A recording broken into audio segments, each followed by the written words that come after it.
Hi there, welcome to my tutorial on finding the highest common factor and lowest common multiple of two numbers. I'm going to start off, I'm going to look at finding the highest common factor of 220 and 96. And the way I'm going to do this is I'm going to look at writing these in their prime factor form, or as a product of their prime factors. So I'm going to start off with 220. I'm going to split this into 2 and into 110. I know that 2 is a prime number, so I'm going to circle it. I can now split 110 into 2 and 55. I know 2 is a prime number, so I circle it. I can't halve 55, but I can split it into 5 and 11, both of which are prime numbers. So I'm now going to write these in their prime factor form as a product of their prime factors.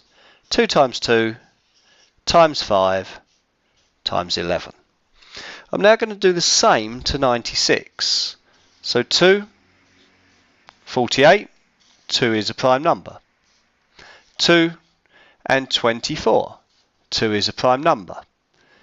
2 and 12, 2 is a prime number. I'm going to continue this on, 2 and 6, and finally 2 and 3, both of which are prime numbers. I'm going to write this underneath, directly underneath this one here. So I've got 2 times 2. Be very careful with getting the correct amount of 2's here. There are 1, 2, 3, 4, 5 of them, and then I'm timesing that by 3. Now to find the highest common factor of these two numbers, what I'm going to do is I'm going to link any pairs I can up that occur in each line here. So if I have a look, I've got a 2 here and a 2 here. I can make that a pair and link them together. I've also got a 2 here and a 2 here, which I could also link together. But if you have a look now, there's lots of 2's and 3's in this one, but not in the top one. So there's no more pairs that I can link.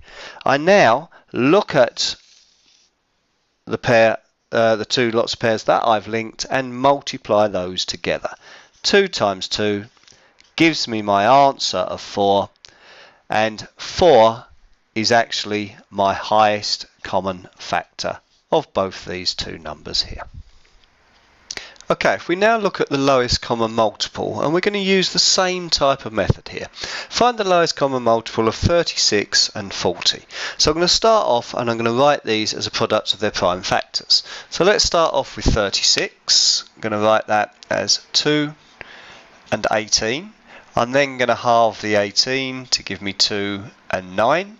I've now got prime number, prime number. 9 can be split into 3 and 3 to give me my prime numbers. If I write that down now as a product of its prime factors, I get 2 times 2 times 3 times 3. I'm now going to do the same with the 40. So 2, 20, 2 is the prime number. 2 and 10, 2 again is a prime number. And then I've got 2 and 5, both of which are prime numbers. Let's write that down as a product of its prime factors. 2 times 2 times 2 times 5. Now what I need to do is I need to include all of the numbers here. I need to include the 2, the 3 and the 5. And what I look for is I look for the highest amount of 2's in each one. So if I have a look at the first one, this has just got 2 times 2. I need to look for the highest amount, which is the 2 times 2 times 2. So the first one I write down is this one. I can dispose of those. So I have 2 times 2 times 2, which gives me 8. Now look for the highest amount of 3's. Well, that's clearly in the first one there. There aren't any in the second one, but these must be included. So I write 3 times 3, which gives me 9. But I've also got a 1, 5 there. There's only one of them, but it must be included. So I have to write down 1 times 5 is 5. Now what I do is I multiply these 3 together, and that will give me my lowest common multiple. 8 times 9 is 72, and 72 times 5 is going to give me my lowest common multiple, which is 360.